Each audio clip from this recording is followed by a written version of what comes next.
Step outside, the sun is shining bright, powerful, constant. It has been there for billions of years, fueling life on Earth, and yet millions of people living under this same sun are deficient in one of the most important nutrients it provides, vitamin D. How is that possible? How can a world filled with sunlight become a world of deficiency? This is not just a medical mystery, it's a modern paradox. Vitamin D is often called the sunshine vitamin.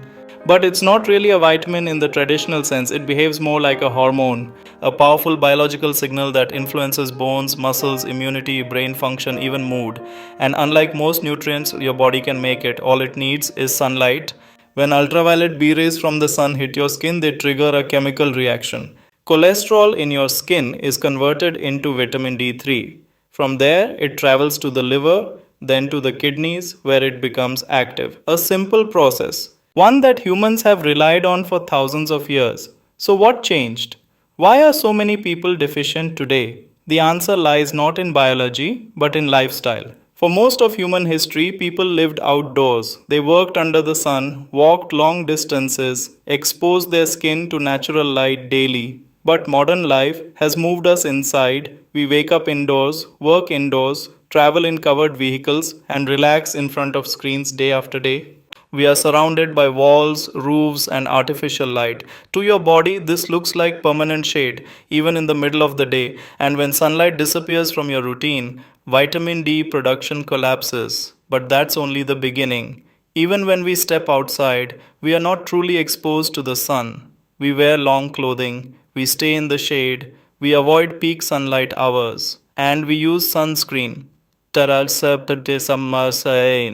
which can block up to 95% of vitamin D production, all in an effort to protect our skin. But in doing so, we may be depriving our bodies of something essential.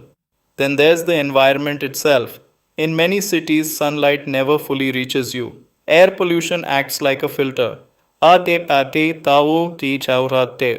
blocking ultraviolet B rays before they touch your skin.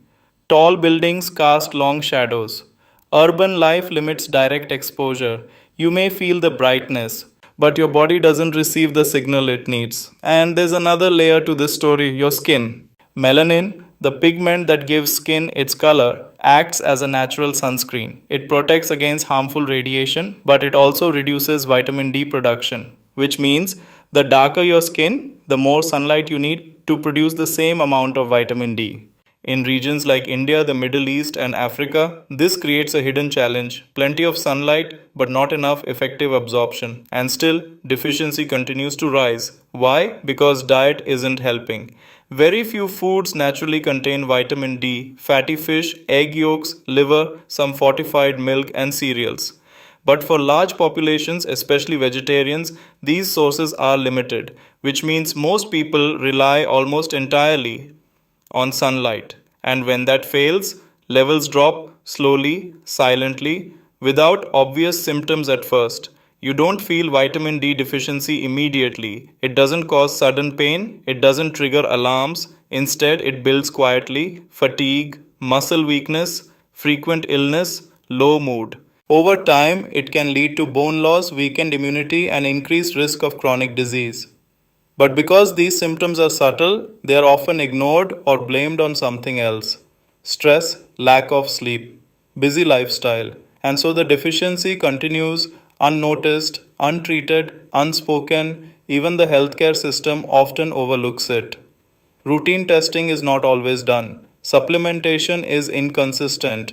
Awareness remains low because vitamin D deficiency doesn't look dramatic, it doesn't spread like an infection, it doesn't make headlines, but its impact is everywhere. So, this is not just about sunlight. It's about how modern life has disconnected us from a basic biological requirement. We evolved under the sun, but now we live in controlled environments, artificial lighting, climate controlled rooms, digital schedules, and in this controlled world, we have lost something fundamental: natural exposure, natural rhythm, natural balance. The result: a global population living in deficiency under a perfectly bright sky. So the question is not, why are people deficient? The real question is, how did we design a world where sunlight is no longer enough? Because the sun hasn't changed, but we have. And until we recognize that, vitamin D deficiency will remain one of the most widespread and least discussed health problems of our time.